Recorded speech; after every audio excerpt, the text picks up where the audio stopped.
1-0 Burnley! Scott Arfield! He's been threatening that recently, and all the Burnley players run to the Darwin end. Burnley win the next ball. Here's Rory now. On the outside, decent. He got it! Ashley Barnes with it! What a cross from Rory! And there was Ashley Barnes! And Burnley leading the derby. Knocks it quickly, finds Benson in space at the byline. Can Burnley get a goal here? Back for Brownell, saved by the keeper. Burnley won it to the end. That is magnificent. They deserve that. Only by Paul Patella, off for a hat trick. He's got it. Hat trick for Nathan Teller. Oh, he's on fire at the minute. 3-0 Burnley. It's Nathan Teller's day. Burnley are 3 up here. Fantastic derby. Here's Benson. Can he go on the outside? Comes inside. Top shot. Oh, the goal. Manuel Benson once more. That is top class. Burnley have done it. Fantastic. Clarence deserve the championship title. They've been the best side throughout the campaign. Burnley have won the second tier. What a fantastic achievement. The players have been magnificent.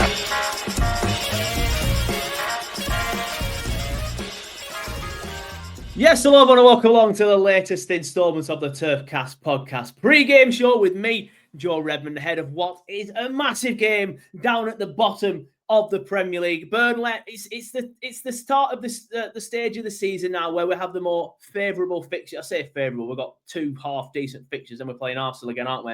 But as everybody always says, it's a cliche, there's no easy game in the Premier League, but it is a game against a team that's going to be in and around us come the end of the season, a team that came up with us, obviously, last season, Leeds United. They won the Championship by a few goals, obviously, with the win at Plymouth Argyle on the last day of the season.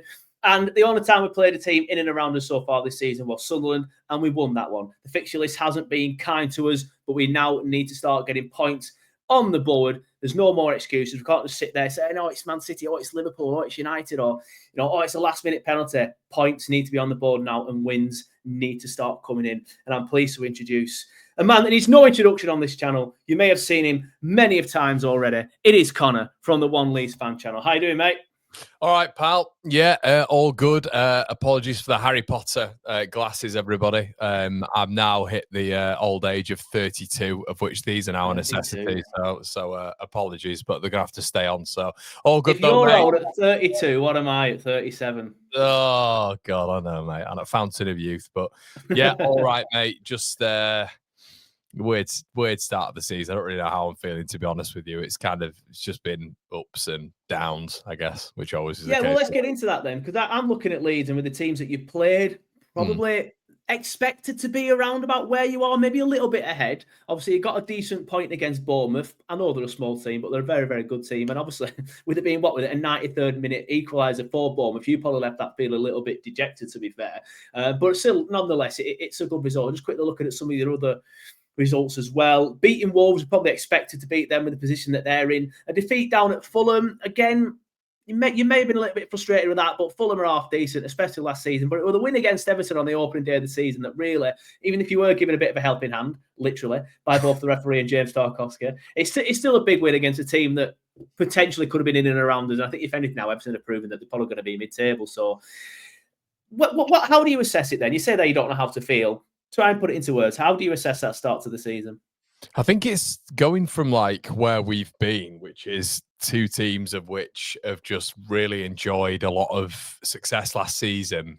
We got 100 points each, and you kind of get to the Premier League stage, and you have to. I don't think you properly know how to acclimatise until you're in the Premier League. You think to yourself, you're very hopeful, and I guess 2 wins in the first 7 is good, especially against the teams that we've come up against. But it's a strange adaptation, Joe, to always be on the back foot, I feel, and to always be the team of which is the underdog, and you have to basically set up to be that. And it's a strange sort of coming back down to earth, of which is something very different to what we were on last season. So It's been a good start. I think you've had some very, very tricky games. I think we're probably in the middle of you and Sunderland. I think Sunderland have had some winnable games, of which is a different sort of pressure. I think Leeds, if you actually look at them, I mean, we've played 3 of the top 4 at this moment in time, and we've played, the likes of Fulham, who I think are a really good side as well.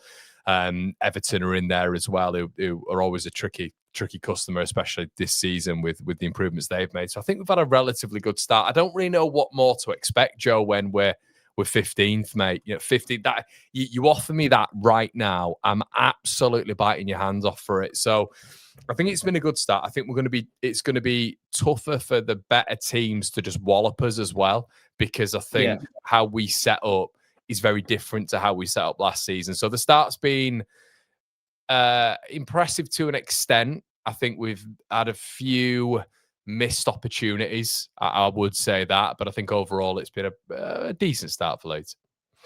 Yeah, I agree. I think 15th, I probably, like I said, I think you're a little bit ahead of where I expected you to be when I saw them fixtures. Like I said, there are a couple of good results in there. So I agree. I think you've had decent. Like you said, 15th, I'd snap your hand off for that now. Never mind at the end of the season. And obviously, if you beat us, I think just quickly get the Premier League table up. You're currently, 4 points ahead of us? So obviously, if you beat us there, you go even further ahead of us. It goes to, my maths is terrible, 7 points. and then it becomes really, really difficult unless you or we hit form to catch us. So you're in a good position. You must be happy with how it's gone, despite the acclimatization and how difficult it can be. Yeah, how I see it, mate, is I think the BBC ran a little bit of statistic at the start of the season, and they said if after 10 games you're on 11 points or more, then there's only 2 outliers to that in the last 12 seasons that have stayed up with less points. And I think that was Forest and Bournemouth in the season. Ironically, when Leeds went down, they were on 5 points, Forest, after 10 games, and then Bournemouth were on 8 points after 10 games as well. But every other side who stayed up has been on plus 11 points after 10 games. So I'm sort of tracking that right now. And I'm also thinking to myself that Sunderland are already on 11 points after 6 games. So if we beat you, it takes us to what will be on 8 games. It'll be 11 points after 8 games. I think that's a really, really good return. And I don't know about your winter period, but we have an exceptionally tricky winter period. I think Sunderland do as well. So it's all about stockpiling those points now, I think. Yeah, well, hopefully for us, just quickly looking ahead now, we've got yourselves, then Wolves next week, then we've got Arsenal, then we've got West Ham, then obviously we're getting into late November now with Chelsea at home, Brentford away, Palace. So it does get a little bit easier for us. But that's because we've just played City, Liverpool, United, Tottenham, in the first 7 games already. Even Forest and Villa, who, haven't had great starts this season, but were fantastic last season. I want to talk to you about some of your new signings as well. How are they getting on? Obviously, you got Anton Stach, who came in with quite a lot of sort of eyes on him. A lot of people had him in very high regard. Obviously, Sean Longstaff, a few raised eyebrows at that one, but I thought you're bringing in some decent experience there with that one. I'd like to know how he's getting on. And Dominic Calvert-Lewin. Similar mold to Armando Broja, where probably has the quality, but never really plays enough. We've barely even seen Broja, to be honest with you. But it's not about us, it's about you. How are your new signings getting on, mate? Yeah, we're going to do a show afterwards, but it will be all about Joe, don't worry. Yeah, mate, I think the new signings are interesting. I mean, I bet you didn't expect me to come on at this point, this season, and to be saying to you, how Tanaka's struggling to get in this starting 11, which is, an outstanding footballer who, there's conversations, and I guess that's the depth in midfield. Longstaff surprised me, Joe, to be honest with you. There's not a player there who I don't think technically is, I'd probably say out of the 4 midfielders we have, he might be the weakest technically. But I think in terms of an engine, endeavour, leadership, I mean, he got the players. He came out on, I don't know if you've seen this, but he came out on an interview the other day and he said he basically scored a goal. I can't remember who it was against, but he scored a goal. And he got the players together and just said, why are you not believing in yourselves? Why are you not believing in, your ability, your Premier League footballers now? Come on, let's get at them. And I think that's sort of testament to what he's brought to his Leeds side, really. It's just that sort of drive and that I guess the Premier League experience, which I didn't see as a big thing, but I do think it is a big thing looking at what Sean Longstaff has brought and ultimately what DCL's brought. DCL is a facilitator. I always say this. He's really helping Leeds in terms of getting out from the back, winning free kicks in the opposition half, being a menace. He's a bully, Joe. Bournemouth couldn't handle him. Spurs, to an extent, I thought dealt with him quite well, but when he's on it and his vertical leap is just unbelievable. His ability to get Leeds up the pitch. The problem Leeds have right now is it's winning the second balls in and around him, which I think we're struggling to do at this moment in time, because what happens then, Joe, is obviously if you're looking to win the second balls in and around Dominic Calvert-Lewin, if you then lose the ball high up the pitch, you're then susceptible to a transition. And all these teams are so good on the transition. Leeds have been maybe a little bit conservative when it comes to that. So what I'd say overall is DCL has been a really good addition. I think the worry for me about him, and you're probably getting the same with Broja, is, but you've seen less of him, is he went through one-on-one against Bournemouth in the first 20 seconds, had to score. He had a header about 2 minutes later, had to score. Tottenham, he nicks the ball off, or the ball's nicked, Bentancur. He's literally just has to roll the ball in the corner, smacks it over the bar, has to at least test the keeper. And this is the problem with him at this moment in time.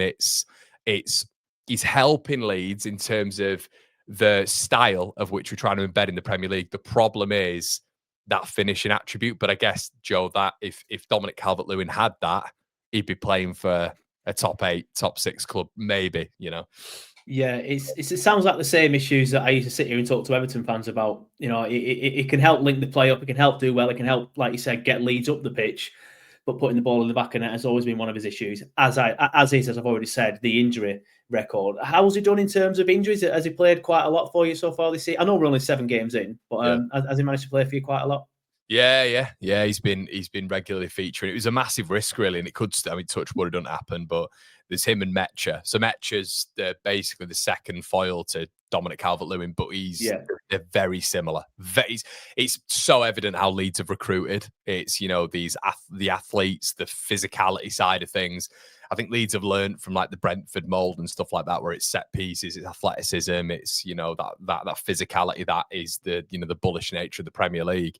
But yeah, he's been fit. Mecha's been fit as well. So obviously we spoke last season multiple times on battle lines and stuff like that about Peru and if he could acclimatise the Premier League. I guess the comparatives are like us talking about like Zian Fleming and Joel Peru, and I guess quite fun of it. The full circle moment is when you look at Sunderland and they've got Isidore and Mienda, who look a lot more capable at Premier League level than what our Championship strikers have done. But yeah, so they've remained relatively fit, mate. And the reason I mention that is because Mecha and DCL are above Peru now in the pecking order. Yeah, we have a similar issue. We've got obviously Foster, who is quite injury prone. I'm recording this actually before the Scott Parker press conference. It could come out by the time this goes out tonight that Foster is missing for this weekend. Armando Broja, we haven't seen enough of him because he's not been fit enough. He's got a bad injury record. And then we're into the Championship strikers, your likes of your Zian Flemings and then your Ashley Barnes and stuff like that. So we're in a similar position with that.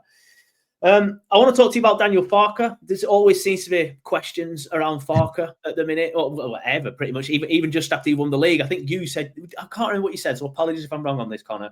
It was either you or another Leeds channel that said you'd get rid of him now. Just get rid of him now, because if you're going to do it now, not 5 or 6 games into the season. Was that you or was that somebody else? I think me and you were speaking about it, but I think it was when the 49ers were coming out and basically saying they were testing that they have a contact basically at the Daily Mail, Mike Keegan, 100%. He's been out with them on trips and stuff like this. And suddenly out of nowhere, Mike Keegan started saying there's a short list of 3 managers and they're considering sacking Daniel Farke. So I think my comment on that, just to add a little bit of context, was if you're going to sack him now before the window. If you're going to do it now, and then at least we get a full shot at the transfer window and building around a new manager. Yeah. Yeah. So what's the thought process? Well, in terms of Leeds fans, how are Leeds fans thinking about Farke now? Because like you've just said, a decent enough start to life in the Premier League. Have the questions surrounding his future and his job at Ellen Road sort of like calmed down a little bit? Yeah, they have. I think. you'll know this as well, Joe. You get penciled if you put any form of like criticism in there. You get penciled as manager out, player out. I would try and remain a little bit balanced with it if I can, which is hard. But I think he's had a good start. I think we're still seeing some of the same issues with him in terms of the substitutes mid-game. He's still a little bit conservative for my liking at points. You'll see at the weekend is standard change is Jack Harrison, who is now back in featuring for Leeds, which is great news. But he's he comes on effectively most games in like the 60th minute, and he doesn't act as a left winger. He acts almost as like a left wing back, and it's to aid like Goodmanson.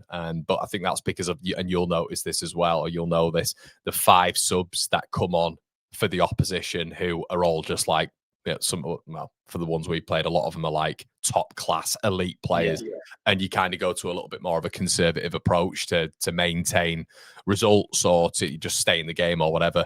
But I think at points what that does then, Joe, is if you take someone like, let's say, Noah Okafor off, who's Leeds' his attacking presence, or a striker off, it basically encourages the opposition to then get forward 5 yards because they don't have to look what's going on behind, over the shoulder. I think that happened against Bournemouth. So I think sometimes with Farke there is still that those changes, and I think he's a little bit more conservative than I'd like him to be. But it is the Premier League, and that is the context. And you kind of have to be a little bit worried about what the opposition have got coming off the bench as well. But yeah, maybe he's changes. But I think overall, from a positive standpoint, I think Leeds are difficult to beat. Really difficult to beat now. I think, as I've just mentioned before, we have that physical level of which I think you'll notice at the weekend. I think it's different to the Leeds of last season to an extent. We're a lot taller as a team. We seem to have the set pieces sorted out as well with Sean Longstaff. And with the utmost respect, and this will probably come back and bite me on the arse, but Burnley as an opposition is probably the most, I don't want to use this word, but probably the more easier fixture that we've had, or supposed more easier fixture anyway, because I have the utmost respect for the fact you beat Sunderland, you got a draw against Nottingham Forest. I think they're 2 really good results. But of the teams that we've faced, I'm hoping we can just impose our game, Farke's game, onto you a little bit more this weekend. Yeah, it'll be interesting because that's what we did to Sunderland. We managed to impose our game onto them, which at the time thought, well, it's Sunderland, it's not that big of a deal. But obviously they've gone on to have a great start. I think they'd won on the first game of the season, to be fair. Before that, then drew. Then we played them and lost. So I remember thinking, maybe it'll be a bit of a flash in the pan the start of the season. But they've gone on and done quite well, and we managed to do that. So hopefully, from our perspective, well, I think a little bit more. I think they won both games either side of you, so it was a really good result. And you should have. I mentioned this off air as well to you, mate. There should have been a third in that game. I watched that game. Yeah. Burnley fully deserved it. Fully deserved the win. Yeah, easily. I think first half we were the better side. Just second half we were the better side quite comfortably. Although they could have scored in like the first 2 minutes, though. I do remember. Yeah, we'll forget about that. We'll ignore that bit, mate. Yeah, it was, I think. But that brings me on nicely to the relegation battle, because we spent so much last season talking about, it's just going to be in the bottom 3 again. And and to be fair to you, you said it won't. It's going to be. It won't happen every single. It had just happened for the last 2 seasons. So all the media and all the noise were, what's the point in getting promoted? You're just going to go straight back down. I was one that was saying, I fully suspect all 3 teams will go back down. But obviously at the minute, you're not in the relegation zone. Sunderland are miles away from the relegation zone, and we are only just in the relegation zone, obviously after a ridiculous run of fixtures. But the relegation battle itself is looking a lot more, not easy, because I think all 3 of us could still get dragged into it and could still go down. I think it's unlikely at this stage, but you've got Wolves who look awful, you've got West Ham who also look awful, and obviously you've got Forest who I think are struggling to adjust to life in the Europa League and the Premier League, Brentford who have got a very inexperienced manager, obviously yourselves, Fulham, decent side, I think will pull away, Villa I think will pull away, and then you're probably looking up only to Sunderland, really. They're the only team that could probably get dragged into it. So there's like 6 or 7 teams there this season, isn't there? So it's going to be a lot more, what's the word? So like twists and turns. Potentially all 3 teams could stay up. How are you think? Not necessarily who do you think will go down, but how are you thinking about the relegation battle now and how different it is from the last 2 seasons? Well, I think the big thing is, Joe, we've got wins, haven't we? We've got wins. I think Sunderland are closing in on Southampton's Premier League total anyway. At this moment in time, I don't think Ipswich won until November. So I think when you look at it overall, we've all given a really good account of ourselves. I think Burnley, and I tried boost this on my second channel, which you can check out, Joe, can't you, Conor McGilligan? But the second channel, I'm a massive advocate of because I think Burnley get disrespected a lot because it's easy to disrespect Burnley with the greatest of respect, because it just is. Burnley been in the Premier League, they've gone straight back down numerous times. They're not as maybe big of a club as Sunderland and Leeds. I mean, that doesn't matter. We've seen that with Brighton, Brentford, and Bournemouth, etc. But I think the overarching theme is that all the teams have made it difficult. I mean, you were so unlucky against Liverpool, so unlucky in that game. They had 30 shots, but it doesn't matter. I thought you played really well in that game. United as well. Man United game, yeah. But I guess, Joe, that's the fine margin, isn't it? It's like us against Spurs. Us against Spurs. I think we deserved a point in that game, but it's Kudus steps in, rifles it in the bottom corner, and you turn around at the end going, we just can't do that. We just don't have the players to do that. So anyway, the point overall is, I think the newly promoted sides, I mean, especially Sunderland, but I'm kind of leaning on being a bit cautious with Sunderland. They look strong, really strong, but AFCON is coming up.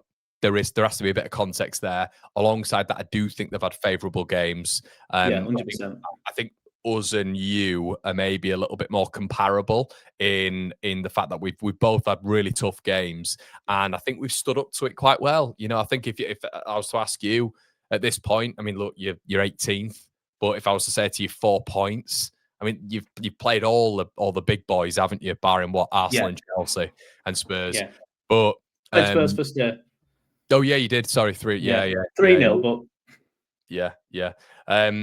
So I think we're all given a good. I think they did a accumulation of all the points tallies. I don't know if you've seen this. Once again, I think it was the BBC, and it was after this amount of games. And I think it was like last week, and we'll all be on the same anyway, won't we? Because I think we all lost last week, but we're all on like 24 points combined.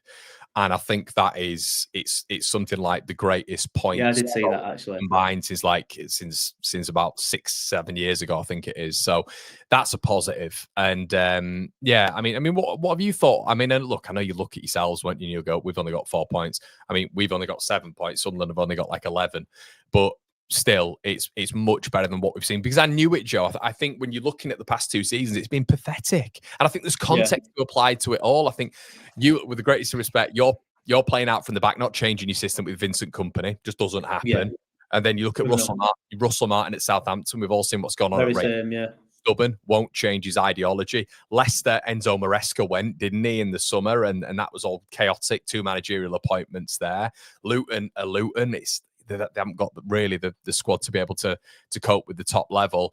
So I think there's a lot of context applied. So I think we've all gone up there, and we've looked a lot stronger. I guess my question would be to your subscribers, Joe, and yourself.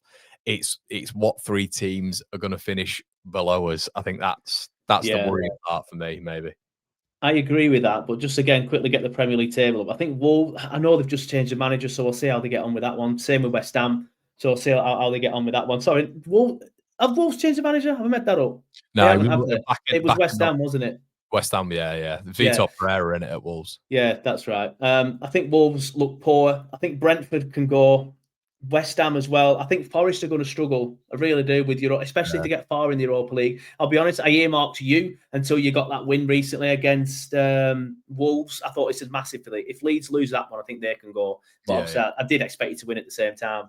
So it's tough. I think 3 teams can finish below all 3 promoted teams. That's the beauty of what I'm saying about the 6-7 teams involved. Any of them 6 or 7 can go. It's just going to be difficult.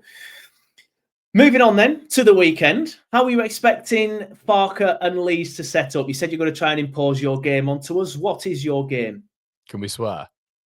You can. Robbie Blake was on the other week, mate. The other day, and he just didn't stop swearing. So feel free to swear. It cannot be as shite as last year, can it? At Turf Moor, that genuinely is. Honestly, mate, I am genuinely expecting something similar. Genuinely expecting something similar. See how I see it is like if I'm Scotty Parker in particular, I'm looking at this game, I'm thinking it's at Turf Moor. I'm thinking if we win this game, we're on the same amount of points as Leeds. You drag Leeds right back into it. I mean, not that we're out of it anyway, but But if I'm Daniel Farke, I'm hoping that we're going to be aggressive and we're going to go there and try really implement our game plan onto Burnley. I wonder if he's going to be a little bit cautious because he might look at the Sunderland game and think, well, you know, we could get punched in the mouth here as well if we go too offensive, which I think that is a key possibility. You know, a possibility that could happen, I should say. But I think I don't know why it just stinks to me of a draw. It stinks to me of a draw. I mean, which is boring. It's not great for optics. I think I'd love it if we went there and we're gung ho. I just don't think it'll happen. I just don't think it'll happen. It depends on. Is that a Farke thing? Is that a Farke thing though? Are you just worried that Farke's going to be too cautious with it? It's a Farke and a Parker thing, isn't it? I think like too. Yeah, it's not great when them two get together, is it? It never is. It's not, and you know, you had it. We didn't win against you last season, and that might be playing in his mind. It's a kind of different lead. It's a different lead side. It's a relative different teams as well. Yeah, different Burnley side as well. Yeah, without Trafford, Egan Riley, you know, Brownhill, of course. So it's one of them really where you're kind of looking at it and thinking Leeds have. I think if Leeds get a win this weekend, it's a real dampener on Burnley. It's a hammer blow because then you kind of look at it and you're looking at a newly promoted side who are effectively what we would be.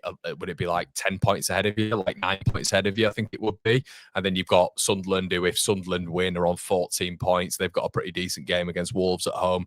They're then sort of like 12 points ahead of you as well. So I do think the pressure's on Burnley a little bit. To get I do think it's a bigger game for us than it is for you. Yeah, I agree with that. Yeah, but I'd be really, and I just hope Farke, because he's very conservative, Joe. So if it was Bielsa, I'd tell you that we're going to just go for it. We're going to go for a win. It's going to be the flying white arrows, and there's no chance of it. I think we beat you, didn't we, in the Prem 4-0 at Turf Moor, but it's. Is that when we're already safe? We were already safe, though, I think, at that point. I think you were like 12th, to be fair, but it was just a dead rubber of a game. It was I will put that in there for context. Yeah, it was dead rubber. I think Rodrigo scored a couple of beauties in that game, but yeah, that was Leeds under Bielsa at peak. It's mad, isn't it? Like Parker and Farke is such a bore fest, and we were robbed of company against Bielsa. That could have been something. Been something. There you go. That'd have been just attack versus attack, wouldn't it? That'd have been brilliant. A great game. I think it's going to be conservative, mate. I think I mean, I've said, obviously, with my Leeds hat on, I won't tell you my prediction. I'm sure we're going to wait till the end, but it's going to be very, very tight, very tight. And I cannot be arsed with Hannibal. I'm already rattled by Hannibal. He's already in my head. In your head already. Love it. Yeah. He's not even done anything. He's in your head. Don't worry, mate. He's not been starting, so you might get 60 minutes apiece, and he'll come on for the last 30. Well, do you know what we should do? We really should. I think this is kind of it's different because our lad's not like this in a sense, but we should bring Aronson on to do something similar. You know, just in terms of chaos, bring on just someone who just doesn't stop running, falls down a lot, is slightly aggressive. But I know Hannibal just comes on and he enjoys it, and he's a scummer as well, which makes it even worse.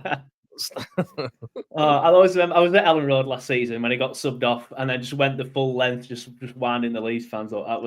That was beautiful. That I will be honest with you. We are coming towards the end, so we will get your predictions in. There's something that I like to put on socials, and I haven't put it on socials yet, so you're the first to see this. You're rattling Leeds fans again. Yeah, well, most football fans will be like, "Oh, that's interesting," but Leeds fans will be like, "Oh, it's fucking load of bollocks!" Right? You know what Leeds fans are like, right? But the Opta win probability is currently saying that Burnley are at 41% and Leeds are at just 32%. Having said that, to give that a bit of context, I will say that does not reflect the betting odds. I looked at the betting odds earlier, and Leeds are slight favourites, to be fair, but Opta are expecting a Burnley win. I know you said you think it'll be tight. You think it's going to be a low scoring. Well, I said that, sorry, before we went on air, Yeah. I think it's going to be low scoring. You said you think it's going to be tight. I'm going to predict 0-0, genuinely, because I'm expecting Foster to be out. I'm expecting DCL to go through and goal 14 times and stick him over every single time. Best Burnley can hope for is a Jadon Anthony goal. He's started the season very, very well. Very well.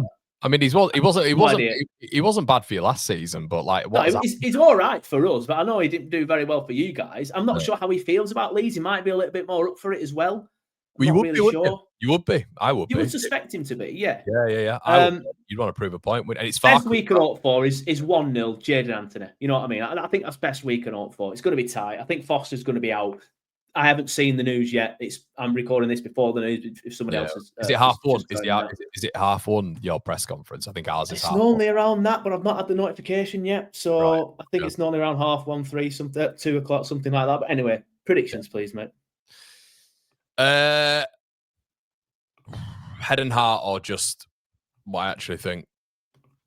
Whatever. Both, mate. Both. Well, I think my head tells me 1-1. It's just me giving myself a bit of insurance here. My heart's saying 3-0 Leeds. My heart's saying 3-1 Leeds. But I nearly. You do sometimes go full Leeds every now and then. You're the least Leeds fan that I know, but every now and then it just does get dragged out of you a little bit. Does this make me look bad or better or worse? What do you mean? I'm the most least Leeds fan, you know? No, that makes to everybody else that makes you look better. To other Leeds fans, that might make you look a little bit worse. I'm not sure, but I think you are the least Leeds fan that I know. That's why I'll get abused by my own fan base. It's great. Probably, yeah. I mean, the worst thing is I live in Manchester, so I don't really get that. Yeah. I won't be telling him that, mate. Jesus. Pitchforks. Yeah, definitely. But yeah, man, I think it's going to be really close. Interested to see Carl Walker and how he performs. I'm interested to see the midfield battle. And I think it's going to be blunt up front for both of us. But I think it's going to be won and lost in the midfield. I think that's kind of how it feels at the minute. Yeah, it's going to be interesting to see who we pick because Ugochukwu, or Big Les as we call him, started the season very well, but got a red card against Liverpool, so has had to sit out a few games. And we have looked a little poor without him in the side, but we have brought in Fiorentino, and he's looked class, but we've looked less better in worse in midfield without him. So it's an interesting dynamic. I'd like to drop this 5 at the back experiment that we've been doing. I don't think it's working. 4-4-2. Or 4-1-4-1 or 4-3-2-1, whatever it is, and just stick the midfield 3 of Cullen, Fiorentino, and Big Les. That's what I'd like, and I think that's a very good midfield. That is his name, Fiorentino or Florentino? I just call him Lewis Florentino. it might be Florentino Lewis. Yeah, sorry. All right, okay. Florentino. I was like, have I always been pronouncing his name wrong? You should know. Everybody knows on this channel that I butcher names all the time. All the time. Ugachuk, interestingly enough, Ugachuk was one who are we doing? I did a little bit of something called 7 picks, which is where I look at a couple of transfers at the beginning of the window that I'd like Leeds to maybe have a look at. Ugachuk was, I think, my 3rd or 4th pick. So yeah, he's done very well. I really like him. That midfield 3 would work very, very well. We haven't seen it yet, I don't think, but will be good to see it this weekend. And like you said, the midfield battle is massive. It's massive in every game. So if we can get that midfield 3 there, I think that gives us a real chance. Well, something to look at as well is it looks like Nonto might be back for this weekend, so it might be the first time where we see Nonto, Okafor on the left, who's looked good, and Dominic Calvert-Lewin. It's probably the first time we've seen that I think it is first time we've seen the 3. So wait and see on that one. Yeah, well, that's interesting. We'll have to wait for the teams. We'll have to wait for the press conferences, which will be out very, very soon. But Connor, before we wrap it up, do you want to let everyone know where they can find you and the One Leeds fan channel, please, mate? Yeah, I mean, to be honest, guys and gals, you'll probably enjoy my my second channel a little bit more. Anyway, we do talk about Burnley a lot and give you a lot of props. So it is just Conor McGilligan, CONOR MCGILLIGN. There you go. I'll spell it. Someone said to me the other day, Joe, he's one of my mates, and he goes, "You've always said that your name is spelled CONAH." I went, "I have never said that in my life." Connor. Connor. And he was adamant. I went, "I'm not Welsh." I thought you'd say it in a Burnley accent. Connor. No, you wouldn't. Connor. So yeah, it's probably more interesting if you head on over there, everyone. But yeah, always a pleasure, Joe. And I'm sure you're going to come on One Leeds, mate, and give us a little bit of a preview, please. Yeah, well, that is the plan, isn't it? We'll have to see. But just before we wrap it up, just remind everyone that I have just recently put a big interview with Robbie Blake on the channel. You can find it on the channel now. It is also available as a podcast. I'm currently cutting it all into clips as well for shorts and stuff like that. Some great stories in there. He does talk very briefly about a free kick he scored for Leeds against Burnley. So Leeds fans watching this might like that 15 seconds. That's literally all I do to talk about his Leeds stuff, to be fair. But he did score a free kick at Allen Road for Leeds against Burnley, and I told him I was very disappointed with him, so I've waited years for that. But yeah, please feel free to check it out. Worth a little Leeds interview potentially, or is he not? He's more of a Burnley legend, isn't he? So He's a Clarets legend, but it's interesting. I didn't speak to him about his Leeds stuff, but I know he went to Leeds at a time just before you got hit with all that administration, so it might be interesting to see if he would talk about that and how it all happened and things like that. He was decent for Leeds, Robbie Blake. I was looking at his record, and he didn't play as much as I thought he did, but he scored a few goals. But he loved a free kick, did Robbie? He was a great player. He was a great player. I think it's because at that period we had like David Healy, Rob Hulse, Cresswell. Yeah, he played up front with Healy. I think that was his normal partner, David Healy up front. Yeah, Healy was class, but he was. I always remember the one he scored for you at Turf Moor against Man United, the free kick. Absolute ping. Yeah, that's his favourite ever goal. He says that's his favourite ever goal. Yeah. I was surprised though. What a hit that was in Ben Foster. He stood absolutely no chance. But anyway, we'll leave it there, Connor. As always, it's been a pleasure. Fingers crossed that you have a very, very, very successful season, just not at the expense of Burnley, and obviously not a win this weekend. But I'm sure we'll link up later in the season again, mate. Definitely, mate. All the best, and thanks for watching, everyone.